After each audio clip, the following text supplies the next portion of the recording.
The world-honored one rose with recollection and consciousness from his meditation and addressed the Venerable Sariputra. The Buddha knowledge, Sariputra, is profound, difficult to understand, difficult to comprehend. It is difficult to fathom the knowledge arrived at by the Tathagatas, because the Tathagatas have worshipped many hundreds of thousands of Buddhas, because they have fulfilled their course for supreme complete enlightenment during many hundreds of thousands of eons, because they have wandered far, displaying energy, and possessed of wonderful and marvelous properties, possessed of properties difficult to understand, because they have found out things difficult to understand. The mystery of the Tathagatas is difficult to understand, Sariputra, because when they explain laws or phenomena that have their causes in themselves, they do so by means of skillfulness, by the display of knowledge, by arguments, reasons, fundamental ideas, interpretations, and suggestions. By a variety of skillfulness, they are able to release living beings who are attached to one viewpoint or another. The Tathagatas, Sariputra, have acquired the highest perfection in skillfulness and the display of knowledge. They are endowed with wonderful properties, such as the display of free and unchecked knowledge, the powers, the absence of hesitation, the independent conditions, the constituents of Bodhi, the contemplations, emancipations, meditations, and the degrees of concentration of mind. The Tathagatas are able to expound various things and have something wonderful and marvelous. Enough, Sariputra. Let it suffice to say that the Tathagatas have something extremely wonderful. None but a Tathagata can impart those laws which the Tathagata knows, and all laws, Sariputra, are taught by the Tathagata, by him alone. No one but he knows all laws, what they are, how they are, like what they are, of what characteristics and of what nature they are.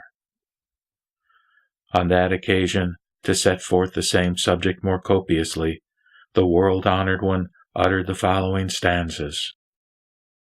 Innumerable are the great heroes in the world who embrace men and women. Living beings are unable to completely know the leaders. None can know their powers and states of emancipation, their absence of hesitation, and Buddha properties such as they are. In the past, I followed in the presence of thousands of Buddhas the good course, which is profound, subtle, difficult to understand, and most difficult to find. After pursuing that career during an inconceivable number of eons, I have, on the terrace of enlightenment, discovered the fruit. And therefore I recognize, like the other chiefs of the world, how it is, like what it is, and what are its characteristics. It is impossible to explain it. It is unutterable. Nor is there such a being in the world to whom this law could be explained, or who would be able to understand it when explained, with the exception of the Bodhisattvas, who are firm in resolve. Profound are the laws of the Buddhas, and subtle, all inscrutable and faultless. I myself know them, as well as do Buddhas in the 10 directions of the universe. Sariputra, be full of trust in what I declare. I speak no falsehood. I preach the highest truth. It is by my superior skillfulness that I explain the law at great length to the world at large. I deliver whoever is attached to one viewpoint or another. The eminent disciples in the assembly and the other monks, nuns, male and female, lay devotees, all of them reflected thus. What is the reason for the world-honored one so extremely extolling the skillfulness of the Tathagata by saying, quote, profound is the law I discovered, close quote, and by saying, quote, it is difficult for all disciples to understand it, close quote? We do not catch the meaning of this utterance of the world-honored one. The Venerable Sariputra, who apprehended the doubt and uncertainty of the audience, and guessed their thoughts from what was passing in his own mind, himself being in doubt about the law, then said to the Buddha, "What is the reason for the world-honored one extolling so repeatedly and extremely the skillfulness, knowledge, and preaching of the Tathagata? Why does he repeatedly extol it by saying, quote, 'Profound is the law I discovered. It is difficult to understand the mystery of the Tathagatas,' close quote. Never before have I heard from the world-honored one such a discourse on the law.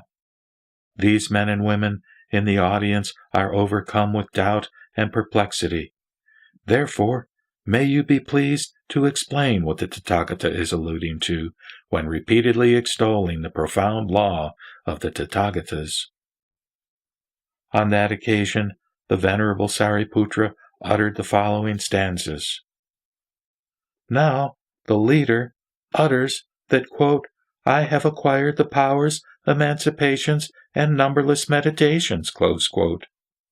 And you mentioned the terrace of enlightenment without anyone asking you. You mentioned the mystery, though no one asked you. You spoke of and lauded your own course. You mentioned having obtained knowledge and pronounced profound words. Today, a question rises in my mind, and in the minds of these men and women striving after enlightenment. Why does the Buddha speak in this manner? Give an elucidation, great sage, to all here assembled. Let your voice be heard. Proclaim your law, such as it is. Those who aspire to superior enlightenment, who have flocked here from many countries, are now standing with joined hands, respectful, thinking, how are we to fulfill the course of duty? The Venerable Sariputra having spoken, the world-honored one said to him, "Enough, Sariputra. It is of no use explaining this matter." Why? Because, Sariputra, the world would be frightened if this matter were expounded. But the Venerable Sariputra entreated the world-honored one a second time, saying, "Please expound, for in this assembly there are many hundreds, many thousands, many hundreds of thousands of living beings who are intelligent and will believe, value, and accept your words." The Venerable Sariputra addressed the world-honored one with this stanza. "Speak clearly, O most eminent one. In this assembly there are thousands of living beings, trustful, affectionate, and respectful toward you. They will understand the law expounded by you." The Buddha said a second time to the Venerable Sariputra, "Enough, Sariputra. It is of no use explaining this matter, for the world would be frightened. Sariputra, if this matter were expounded, some might be proud and come to a heavy fall." On that occasion, the world-honored one uttered the following stanza. "Speak no more of the request that I should declare this law. This knowledge is too subtle, inscrutable." A third time, the Venerable Sariputra entreated the world-honored one, saying, "Please expound this matter.